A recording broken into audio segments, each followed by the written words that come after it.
Welcome students. Now from today's examination question paper, I'm going to discuss the Indian economy content. And before going to the discussion, let me rate you that the question paper is a little bit surprise and number of statement based questions. And there's a very high chance of students getting a little bit confusion is also evitable in the new examination question paper. Well, let me focus on the exam questions and the solutions. See the first question. In India, which of the following can be considered as a public investment in agriculture? So before going to solve this question, every student has to understand that what is the meaning of the public investment in agriculture? Public investment generally basically means that any investment made by the government with the intention of long-term orientation. So unless you want define the word of public investment in agriculture, it is very difficult for any of you to solve this question. Now let us see the six alternatives or six measures taken by the government of India. Out of these six measures, which are the long-term orientation investment model? So one is the MSP, second one computerization of packs. So second one is the right choice. Because when you computerize the agriculture societies, when you computerize the agro lending process, so it will be a long-term orientation, it is a good investment also. Social capital development is also right, because social capital development is nothing but the educating the farmers, enhancing the skills of the farmers, and the interaction between the farmer as well as the agriculture scientist. So these kind of parameters comes under the social capital development. So this is also a long-term investment model. Free electricity to the farmers, it is a subsidized model. Debt relief or waiver of loans is a short-term, temporary, crisis-based model. And construction of the cold storage facilities is a long-term model. So first try to define the word of the public investment in agriculture, and the best available answer is 2, 3, and 6. So the option 2, 3, and 6, 6 one is the right answer.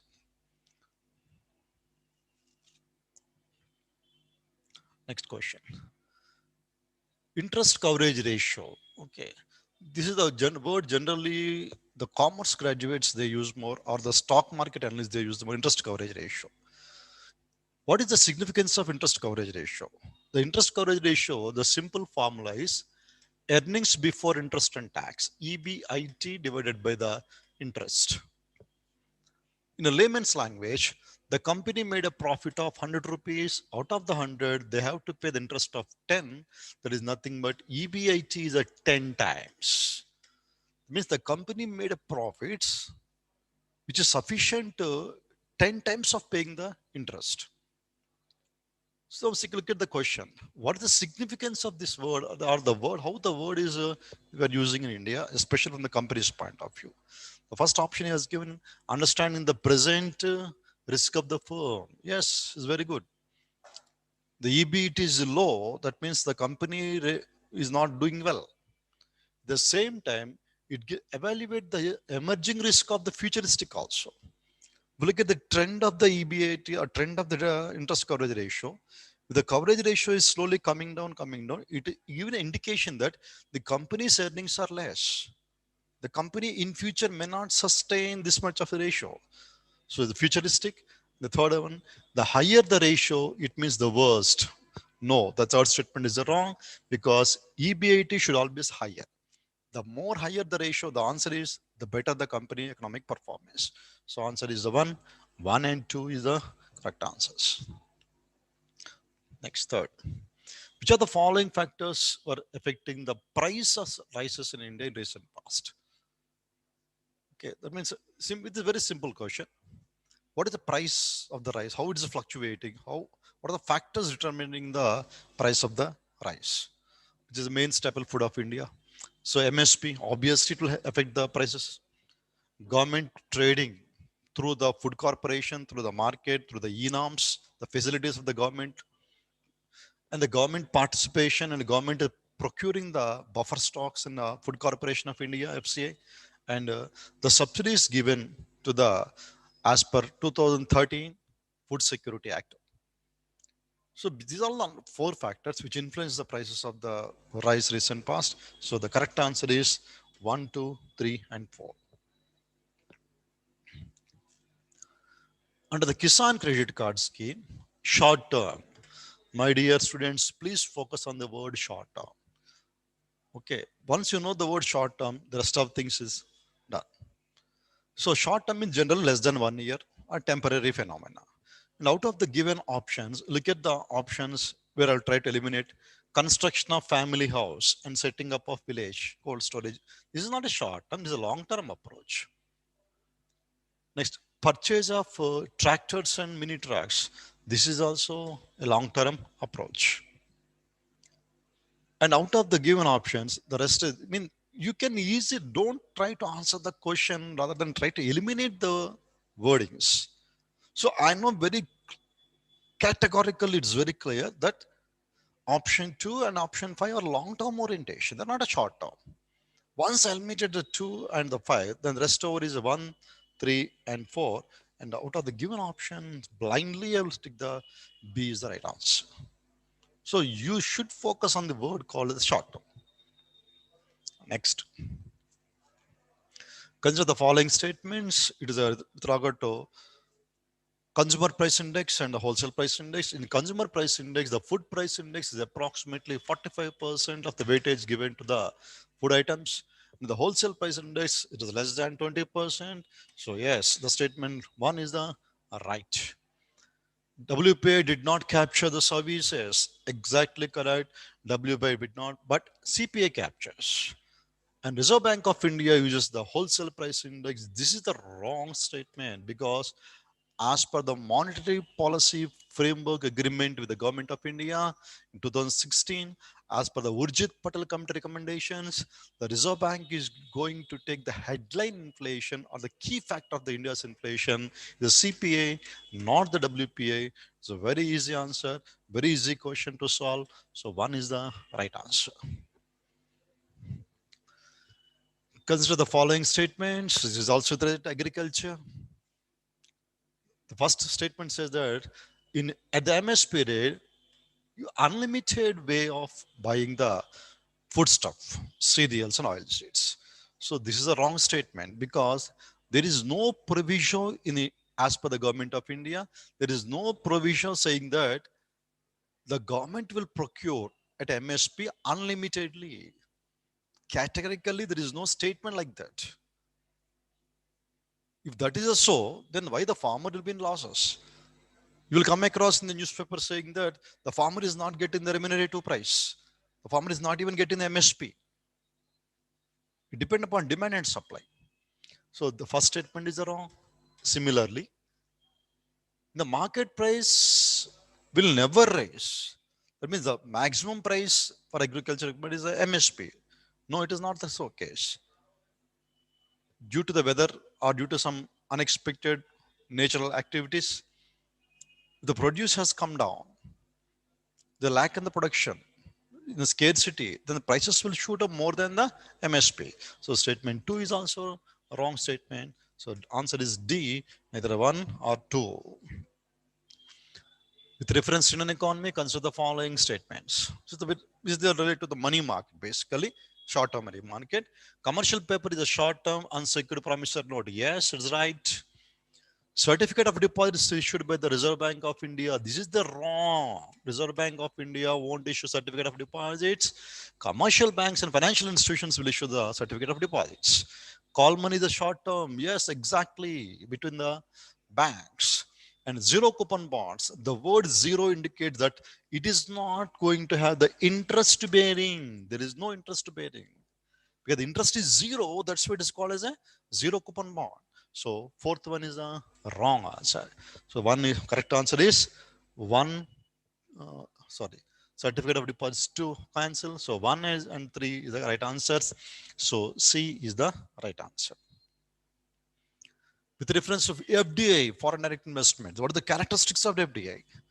Generally, the FDIs, we have the greenfield investments, brownfield investments, mergers and acquisition, joint ventures. Okay, so if you look at observe the nature of the FDI, what is the characteristics of the FDI? You can find it out. It is an investment through capital instrument, essentially in a listed company. Yes, it is an investment through capital investment instruments. What are the capital instruments? With the long-term debt, shares, different modes of share capital holdings. That is also correct. It is a largely non-debt creating capital flow. Yes, this is also right. But here the case statement, third one and fourth one is completely wrong. So I will give a suggestion saying that as per the UPSC key, the answer may be the one or the answer may be the two. Out of these two, it is very difficult to judge at this junction. But out of these two, anything is possible because both the terms are equally reflecting the characteristics of the FDI. Right. With reference to international trade of India at present, which of the following statements are wrong? India's exports are less than its imports. Yes, it is a universal truth. Yes, exports are less compared to imports. Next, India imports iron, steel, chemical, fertilizers, and the machinery have decreased in the recent years. It's decreased. No, it is not decreased. It is constantly increasing. So it is a decrease. So wrong. Statement is wrong. India exports services are more than its imports. Yes, service. We are the leader in the world services. We are the leader in the service exports. We have the huge surplus in the balance of services or balance of invisible BOI. And India suffers from an overall trade current account deficit. Yes, obviously. So options 1, 2, 1, 3, and 4. In the given case, D is the right answer. The term West Texas Intermediate is sometimes called as a crude oil. It's a very simple question. The crude oil based West Texas Intermediates. The context Indian economy, non-finance debt. So once you have to understand the non-financial debt. Non-financial debt is a combination of these three are the best examples for the non-financial debts.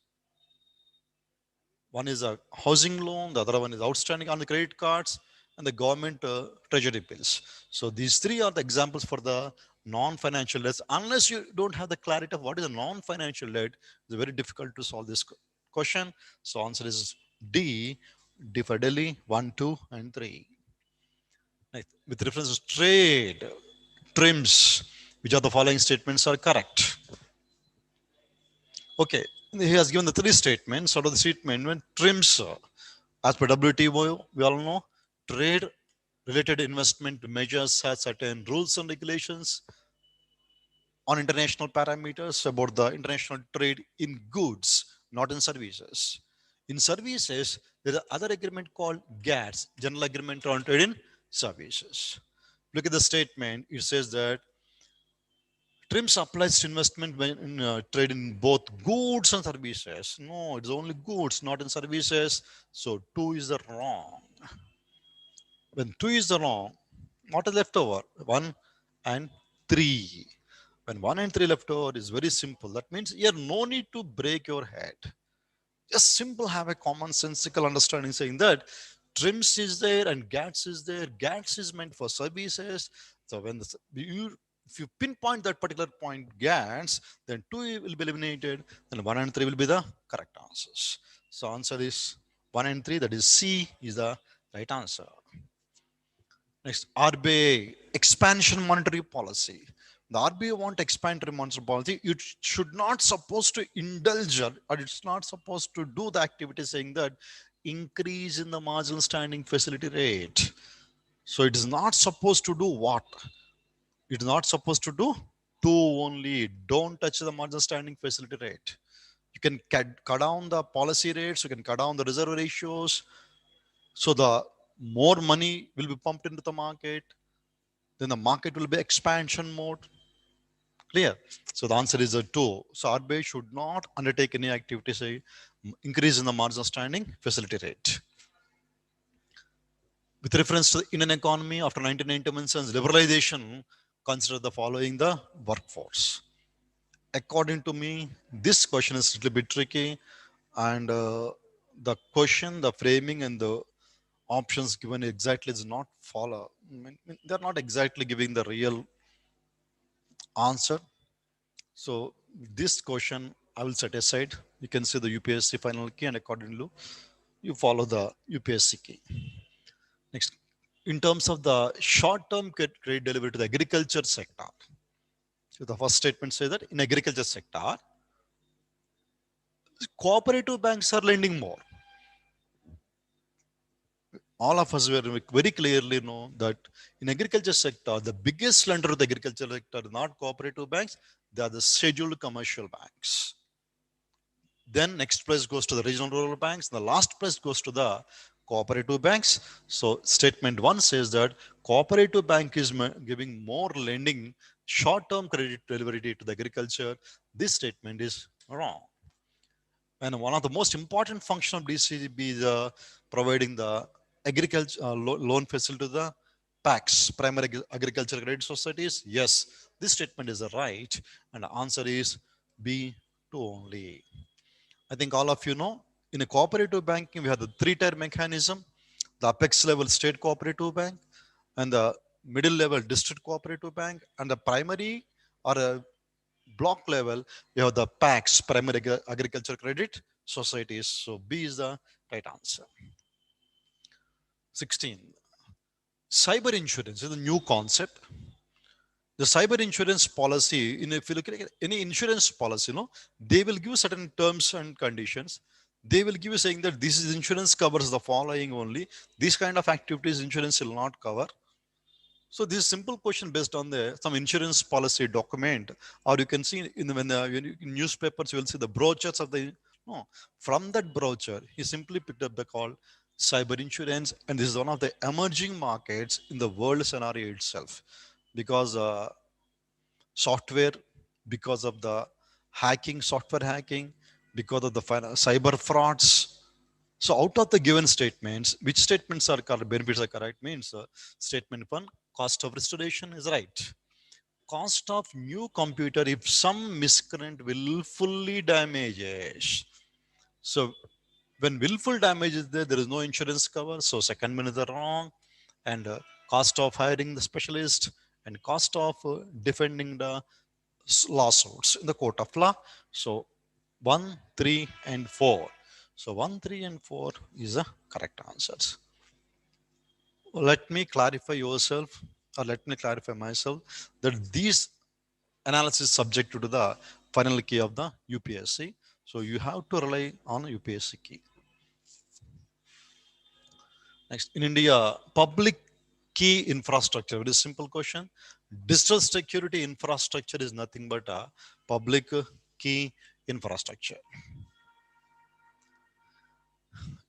The another global financial crisis, okay, say per se, another global financial crisis we are expecting.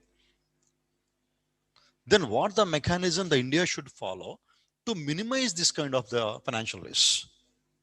Not depending on short-term forum. Yes, exactly correct. Don't depend on short-term. When the financial crisis are expecting, we have to depend on long-term loans. Open up more foreign banks. Exactly correct. When you open the more foreign banks, they will bring huge investment. They will bring huge money into the Indian market. So by this mechanism, we can counter the crisis. And the third one, capital account convertibility. Allow the free floated capital account convertibility. No, it is always a dangerous, and we should be very cautious about whenever the financial crises are there. Capital account should be controlled by the Reserve Bank of India.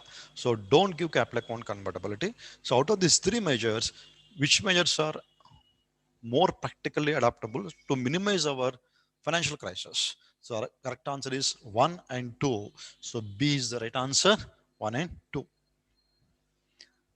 Withdraw 1,000 from your SB account or demand draft, demand deposit. What is going to happen? The aggregate money supply Please focus on this word called aggregate money supply. In economy, we are having a formula M1 is equal to C plus DD plus OD. C is nothing but cash or currency with the public. DD is nothing but your demand deposits or SB account. So this is M1 is nothing but aggregate of the money supply in the economy. From your deposit of 1 lakh, you withdraw the cash of 1 lakh. That means the deposit will become a part of the C. By merely drawing the 1 lakh and converting to the C, the M1 is not going to be affected. So unless you want to focus on the word aggregate money supply, it's very difficult to solve this question.